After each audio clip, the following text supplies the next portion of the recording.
Foi no caminho de Emaús. Sim, Emaús, um pequeno vilarejo, onde 2 discípulos entraram para a história do cristianismo. Sabe o que estava acontecendo? Jesus havia acabado de ressuscitar dos mortos. Anteriormente, Jesus havia pregado para os seus discípulos que convinha que o Filho do Homem padecesse e que fosse morto, mas que ao terceiro dia ele ressuscitasse. Ele pregou toda a sua vida sobre esses momentos. E naquele dia, 2 dos discípulos, o Cleópatras e outro discípulo, estavam indo para um pequeno vilarejo chamado Emaús. Sim, estavam indo para Emaús.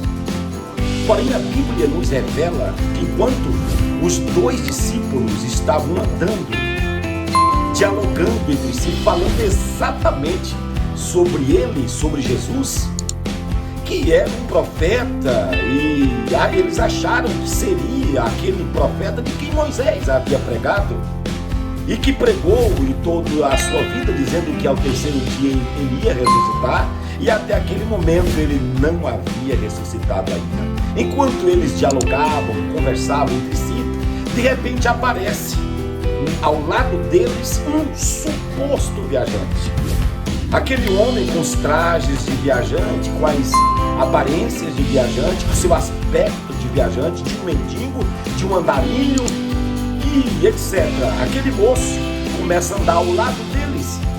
Então aquele moço, suposto viajante, olha para eles e pergunta: ei, me diz aí de quem vocês estão falando.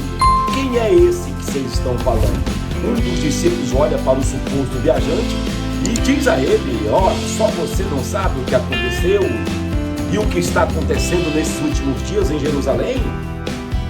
Aquele suposto viajante olha para o discípulo e diz: de quê? Não, nós estamos falando de Jesus. Achávamos que seria ele, o Messias, pregou que ia ser morto, mas que ao terceiro dia ia ressuscitar, e já é hoje, e ele não ressuscitou ainda. Enquanto eles conversavam, dialogavam, e foram andando e se aproximaram do trevo que dava acesso ao pequeno vilarejo conhecido na Bíblia como Emaús. Quando ele chega no trevo, que os discípulos começam a virar para entrar no trevo, suposto viajante fez com que continuava em frente sem entrar no trevo. Os discípulos olham para ele e dizem: ei, moço, para aí, segue conosco. Para Emaús é tarde e você não pode continuar sozinho, é muito perigoso a estrada. Aquele suposto viajante aceitou a ideia de entrarem para Emaús. E quando chegam em Emaús, a Bíblia diz que os discípulos passam para aquele moço orar e dar graça pelo pão, porque eles iam cear. E quando aquele moço orava e dava graça pelo pão, diz a Bíblia literalmente que ele desapareceu. Quando os discípulos abrem os olhos, olham para o outro e procuram o suposto viajante e não encontraram. Aí então foi que caiu a ficha. Foi quando eles perceberam que aquele moço não era um simples viajante. Aquele moço era Jesus ressurreto, que acabara de aparecer para eles. Olha um para o outro e diz: porventura o nosso coração não ardia enquanto ele falava? Porventura o nosso peito não ardia? Chega aqui. Você que vai para a igreja todo culto, você que vai para a igreja todos os trabalhos, está presente na igreja, mas vai para a igreja simplesmente por ir. Vai e volta do mesmo jeito. Não adora, não sente a presença de Deus, não vá para o culto para prestar uma adoração a Deus.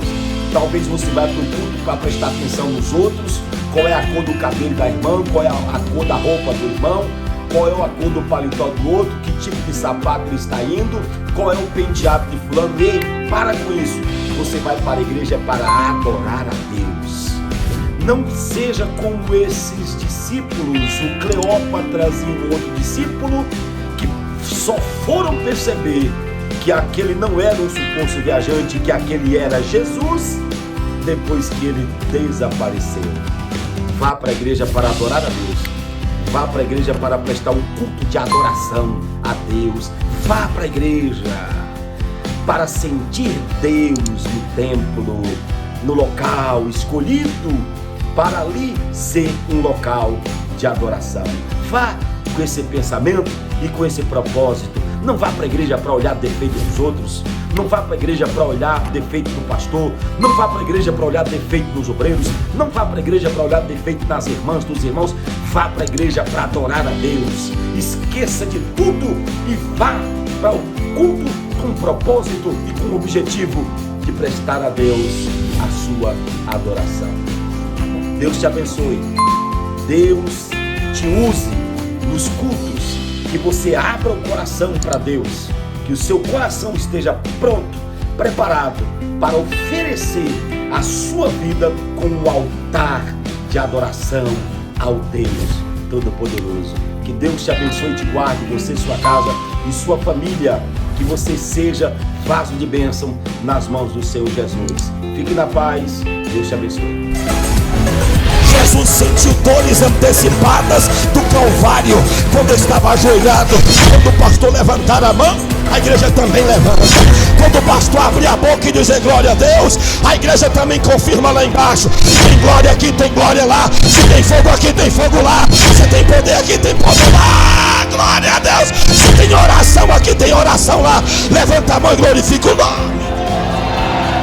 Esta igreja pertence a Jesus de Nazaré, e se ela é de Jesus, ele cuida dela. Eu já quero profetizar de olhos abertos para você. O poder de Deus vai te alcançar, a graça de Deus vai te alcançar, esta unção de Deus vai te alcançar.